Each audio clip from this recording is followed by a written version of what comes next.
चला, परवाच्या 2 दिवसा अगोदर चूल सारवली. आता किती पाणी टाकून आज नळाला पण पाणी नाही आहे म्हटलं तर घ्या चुलीवरच टाकू. तसं नळाचं पाणी येतं अगदी गरम असतं आणि हे जे पाणी आहेत ना ड्रममधलं ते जरा थोडंसं थंड असतं. आता नळाला पाणी नाही म्हटल्यानंतर नळाला काकाने मोटर चालू केली ना वाटतं. मग आता किती वेळ बसू आता काकांची देवपूजा चालेल. नाहीतर मग मी थंड पाण्याने चांगलं करत असते. आता कोमट पाणी घेऊन देते, तापवते. ठोकळे होते उरलेले, मग आता एक ठोकळा आणला मी. इथं मस्त बसायला पण होतं आहे आणि इथं छान चुलीवर काय करायचं असल्यावर तसं चुलीवर आहे ना काही आता आजकाल प्रसंगच नाही राहायला करायचं काय. कारण पाण्यामुळं आता पाणी तापवायला चूल पेटली म्हणजे मग होतं पुढं. चला आता पाण्याला उकळी आली. आता घेते उतरून. लाकडं आत्ताशी कुठंतरी पेटले ते असं झालं. केव्हाची पेटवतच होते. धुणं वगैरे झालं, भांडी झाली, घरातलं पाणी वगैरे झालं. म्हटलं चला आता भाजी करू दे. चूल पेटलेली, लाकडं विजत आले होते. पुन्हा पेटवली ती आणि सगळं सामान घेऊन आले मी भाजीचं घरातून. इथं जर सगळं सामान वगैरे ठेवायचं म्हटल्यानंतर इथं कुत्रे वगैरे येतात. त्याच्यामुळे मग मी घरातूनच घेऊन येत असते. तर आता भाजी कोणती बनवणार आहे. हे मेथीची भाजी. इकडं लसूण सोलून ठेवलेलं आहे. इकडं मूग डाळसुद्धा भिजत घातलेली आहे आणि यामध्ये मी हिरवी मिरची, लसूण आणि शेंगदाणे यांचं आहे ना कूट केलेलं आहे. ठेवते मी तिला चांगली आणि मग बनवणार आहे त्याच्यावर. ते काय लाकडं काय झाले काय त्या नाही पुन्हा पिठावं लागत. चला आता पहिलं काय करते, तेल टाकते. त्याच्यामध्ये हा लसूण घेते टाकून आणि ही भाजी ना प्रथम आहे ना परतून घेते मी.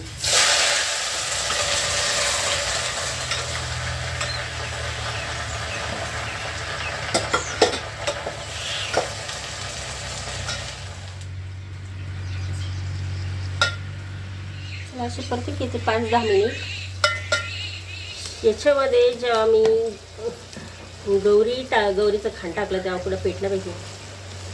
चला आता मी ही भाजी काढून घेते आणि ना शिजायला टाकून देते. म्हणजे गॅसवर मग लगेच चपात्या करून घेते, कारण याला टाईम लागेल जरा शिजायला. आणि आता 9:30 वाजत आले म्हटल्यानंतर 10 वाजता मी जेवत असते. मग मला लागली हे भूक. शेंगदाण्याचं कूट वगैरे जो आहे ना तो सगळं घेते टाकून मध्ये छान परतून जाईन आणि थोडंसं झणका जो आहे मिरचीचा तो कमी होईल.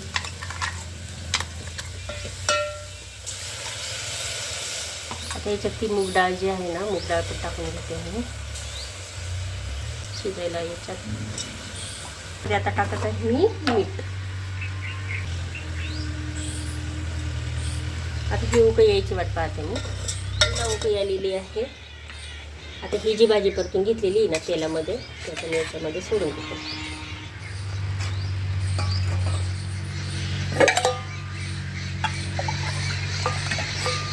या लावण्याचं पाणी सुटतंय म्हणा, पण मग थोडंसं पाणी टाकून देते. आणि आता घरामध्ये त्याच्या चपात्या करायला पटकन करून घेते. तोपर्यंत मग ही भाजी जरा टाईमच लागणार आहे. चुलीचं जाळता याचा एक सलग नसतो. कधी कमी जास्त पुन्हा येऊन पाऊस लागणार आहे मला. चला आता याच्यावर मस्तपैकी झाकण ठेवते. मग आता ही भाजी शिजली म्हणजे झाली. तशी मी भाजी ना आता असं करते. ही आता मेथी म्हणून आहे ना त्याच्यावर काही झाकण ठेवत नाही, पण चपात्या करून घेते. फक्त जाळ घालून देते मी म्हणजे ती तिची शिजून जाईल. आता पेटला दम द्या. भाजी शिजते तोपर्यंत घेते मग बाकीचं आवरून. पसारायावरून घेते.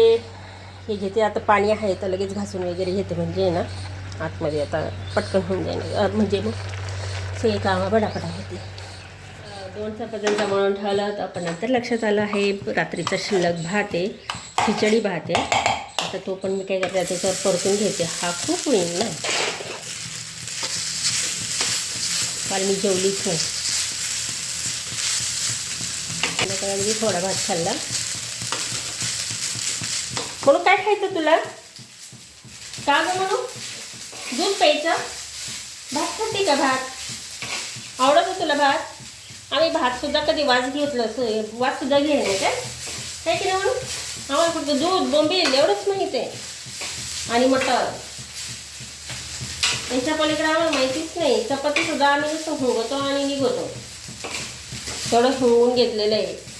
अगं बया, हे राग आला का काय? कांटाव करले जमल्याचे कळतं आहे की नाही?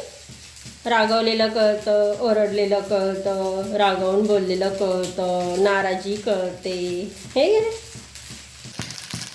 तर इकडं भाज्या ना बारीक गॅस करून चांगला परतून घेते आणि भाजी काय म्हणते बघू. इथं जेवणार आहे बाहेर आणि काय आता शिजली भाजी अजून शिजून देते त्याचीच. मला त्या जेवणाचा ताट तर घेऊन आलेली आहे आणि इथं जेवणार आहे.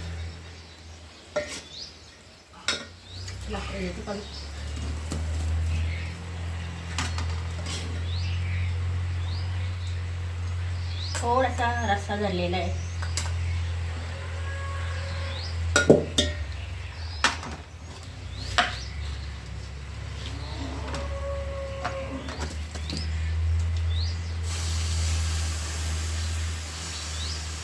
पाणी पण जवळच आहे इथं.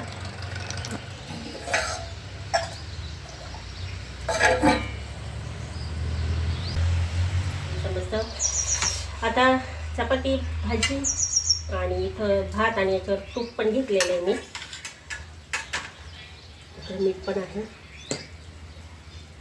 चला मग माझ्या मैत्रिणींना, चला मी घेते जेवणाचा आस्वाद मस्त चुलीवरच्या भाजीचा. आज इतका पाऊस सांगितला होता की सगळीकडं महाराष्ट्रामध्ये वादळी वाऱ्यासह पाऊस पडणार आहे. आज आमच्या कोपरगावामध्ये भागात पाऊस झाला. आता हे जे आपण ठोकळे टाकले ना, तर ते पेमेंट घ्यायला आले होते त्यांचं, तर ते सांगत होते. पण इथं तर बिलकुल पाऊस नाही. आता आपण फळी टाकली आहे, पावसाची वाट पाहतोय. बघा सगळं तयारी झालेली आहे. शेतातले पेरणीचे काकांनी सकाळीच बियाणं आणलेलं आहे आणि आता खत आणलेली. आता ते टाकायचं काम चालू आहे, उतरवता येते. आणि आता जूनमध्येच पेरण्या होत्या. आता हा किती 30 जून म्हणजे शेवटचा, आता जुलै सुरू होईल. ठीक आहे, सर्व खतं वगैरे घेऊन आलेले.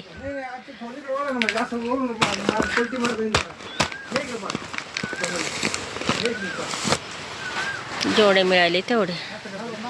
आता काय पेरायचं काय माहिती, सोयाबीन होईल का नाही पेरून आता काही सांगता येत नाही. पण पावसावर ते सगळं डिपेंड राहतं. पाऊस आलं तर बरं होईल. आता खत उतरून घ्यायचं. पाऊस मुसळधार आज त्याला पाऊस सांगितलाय. ते आता आले होते ठोकळे घ्यायला, ते ठोकळेवाले. तो माणूस कोपरगावचा म्हणे लय पाऊस झाला म्हणे कोपरगावला मुसळधार. हा आत्ता पाऊस झाला म्हणे लय. मग आपले आता कोणी टाके आता टाकी उठवा मायामध्ये कोणी काय त्याचे पालन काय आहे कसं काय सगळं असं बसल का? हा ना, घरीच घ्या काका, ते घरात घे. आडवाणी टाकू घरी बी टाकू ये घरी घ्यायचं का तिला? हा ती घरी घ्यायचं का? चालेल घरी घेऊ. हा मग घेत घ्या. राहतं तसं गडपूर घेतलं मग म्हणून ठेवतं नाही का नाही. म्हणजे आपलं हे बियाणं आलेलं आहे. मकेच आहे, मकाचं बियाणं आहे.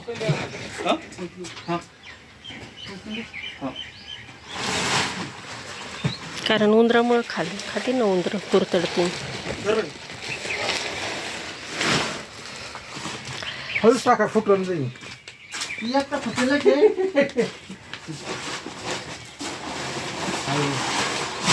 असं करतं का? आता हे खत मी असंच का व्यवस्थित झाकून ठेवावं लागेल. नाही कागदाने व्यवस्थित झाकावं लागेल.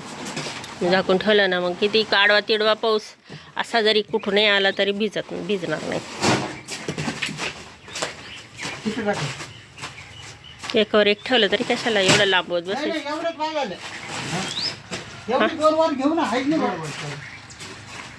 एखादे 2 वर घेतलं म्हणजे आपण घेऊ ना.